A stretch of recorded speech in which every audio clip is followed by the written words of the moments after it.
నమస్తే అండి, నా పేరు వేణుగోపాల్. ప్రధానంగా ఏంటంటే నారాయణపేట జిల్లా మద్దూరు మండలం ఎన్మట్ల గ్రామంలో చేరుకున్నాము. ఇప్పుడు అయితే డాక్యుమెంటరీ సిడీ కోసం మనం ఒక చిన్న స్టోరీ తయారు చేస్తున్నాం. అదేంటంటే గ్రామాల్లో ఉన్న పంచవృత్తుల పైన ఒక చిన్న స్టోరీ తయారు చేస్తున్నాం. దాంతో పాటు స్వర్ణకారుడైన వెంకటరామచారి గారు ఉన్నారు.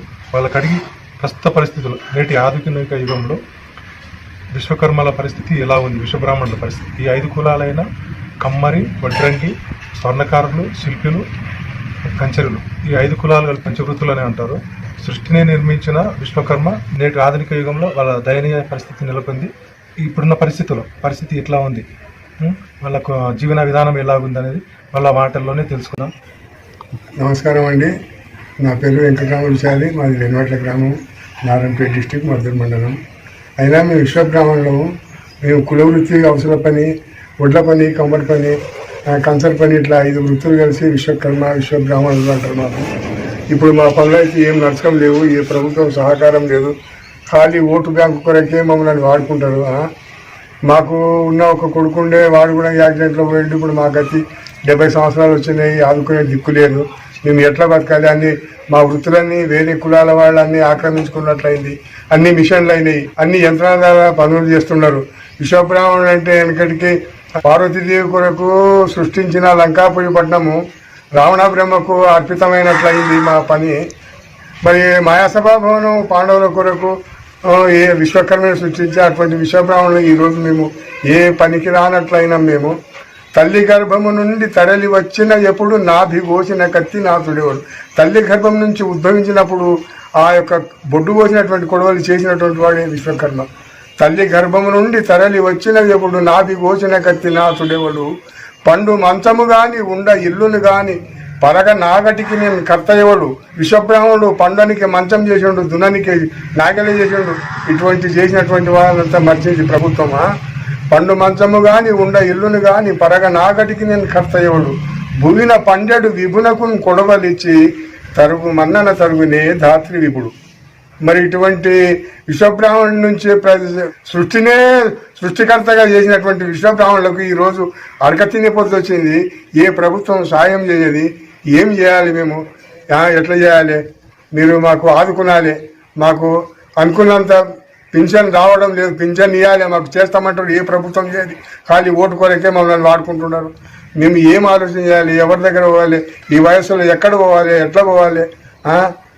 మీరు గ్రహించి మాకు ఆదుకోవాలని చెప్పి మేము ప్రార్థన చేస్తాం. తల్లి గర్భం నుంచి పుట్టిన బిడ్డకు కావాల్సిన కత్తి కాడి నుంచి మరణానంతరం అవసరమయ్యే పాడే వరకు మనిషి జీవన గమనంలో కావాల్సిన వస్తు పరికరాలను తయారు చేసింది విశ్వకర్మనే అని ఆయన ఒకే ఒక్క పద్యం ద్వారా చాలా స్పష్టంగా వివరించారు. సృష్టికర్తగా పిలువబడే విశ్వకర్మ వంశస్థులమైన మేము మాకు నేడు ఈ పరిస్థితి ఎందుకు వచ్చింది, దానికి కారణాలు ఏందని ఆయన స్పష్టంగా ప్రశ్నిస్తున్నాడు. చెప్పండి, మీ గ్రామంలో పంచవృత్తులు ఉన్నారా? మీ పరికరాలు చేస్తున్నారా? మొత్తం పనిముట్ల వ్యవసాయదారులు ఉండము. ఎవరికి మాకు అందుబాటులో పని చేసిన వాళ్ళు ఎవరు లేరు. ఒక నేల జకానికి లేడు, ఒక గుంక జకానికి లేడు. ఏం పని చేయడానికి పని వృత్తులు ఎవరు లేరు. ఒడ్లు లేరు, కమ్మరోళ్ళు లేరు, కుమ్మరోళ్ళు లేరు, అసురులు లేరు. వ్యవసాయం చేసి నాయలు చేసిన లేరు, గుంకలు చేసిన లేరు, పని చేసిన లేరు. కానీ బయటకు వెళ్తున్నారు. మాకు ఇబ్బంది అయ్యి మీకు ట్రాక్టర్ లేదు కాబట్టి లక్షలు నొప్పుతున్నారు. ఒక ఎకరా కొట్టాలంటే 10,000 తీసుకుంటున్నారు. మేము ఇబ్బంది పడాలి కదా. మీకు రైతు చేసి లాభం లేదు. వ్యవసాయం చేయలే, మంది కట్టాలి. ఒక సంచి కొనుక్కొస్తే 1300, ట్రాక్టర్ కొనుక్కొస్తే 4,000, 3,000 అంటారు. ఇక కూలీలు దొరికితే 400 అంటారు. అందరికీ పల్లె కన్నీరు పెడుతుందో కనిపించని కుక్కల, నా తల్లి బందీ అయిపోతుందో కనిపించని కుక్కల. పల్లె కన్నీరు పెడుతుందో కనిపించని కుక్కల, నా తల్లి బందీ అయిపోతుందో కనిపించని కుక్కల.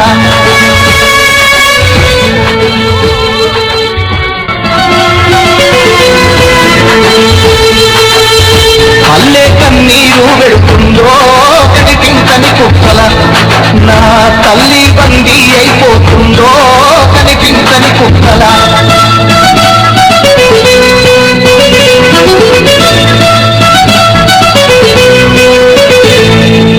కుమ్మరి వామిల తుమ్మలు ఒలిచెను, కమ్మరి కొలిమిల తుమ్ము వేరెను, పెద్దవాడి సంబొత్తు వారినది, కాలెల మధ్య కడుగులిరిగినది. చేతి గుర్తుల చేతులిరిగిపాయే నా పల్లెల్లోన. అయ్యో గంగలోనవాయే ఈ దేశంలోన.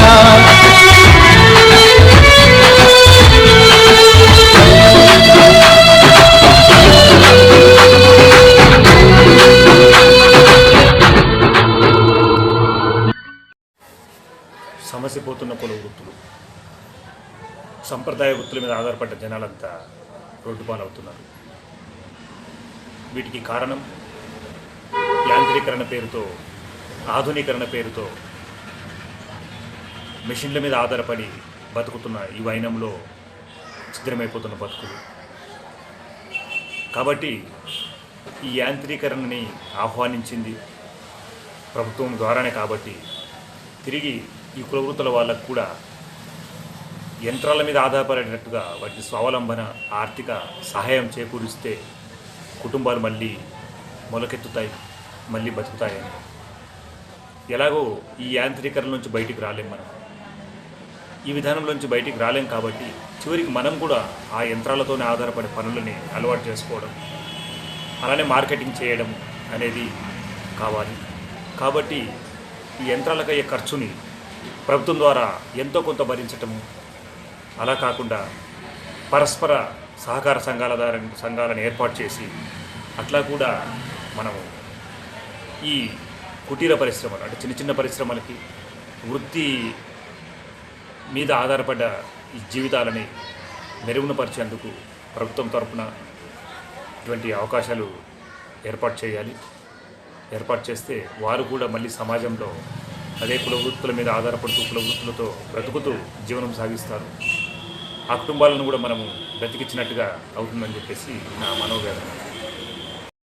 పల్లెల్లో కుల వృత్తులపై ఆధారపడి బతుకుతున్న జనాలు ఉపాధులు లేక గ్రామాలు విడిచి వారి పిల్లలను వదిలి ఇతర రాష్ట్రాలకు, ఇతర దేశాలకు వలసలు పోతున్నారు. ప్రస్తుత యుగంలో గ్రామాల్లో కేవలం కమ్మరి, వడ్రంగి, స్వర్ణకారులు వృత్తులు మాత్రమే ఏదో కొంతమంది ఉన్నారు తప్ప కంచరి, కాశీ వృత్తులు చేసే జనాలు తమ కుటుంబాలతో ఊరులు వదిలి వలసపోయారని ప్రభుత్వాలు ఇతర కుల వృత్తులైన చేనేత, గౌడ, మత్స్యకార వృత్తులను గుర్తించిన మా పంచవృత్తులను కూడా ఆదుకొని ఆర్థికంగా, రాజకీయంగా ఎదిగేలా ప్రోత్సహించి మా పంచవృత్తులు 50 ఏళ్లు నిండిన వృద్ధులకు పెన్షన్లు వచ్చేలా, అదేవిధంగా వృత్తిని నమ్మి కార్పెంటర్, జ్యువెలరీ, కంచెరి, కాశీ, కమ్మరి దుకాణాలకు లోన్లు ఇచ్చి ఆదుకోవాలని వారు వేడుకుంటున్నారు.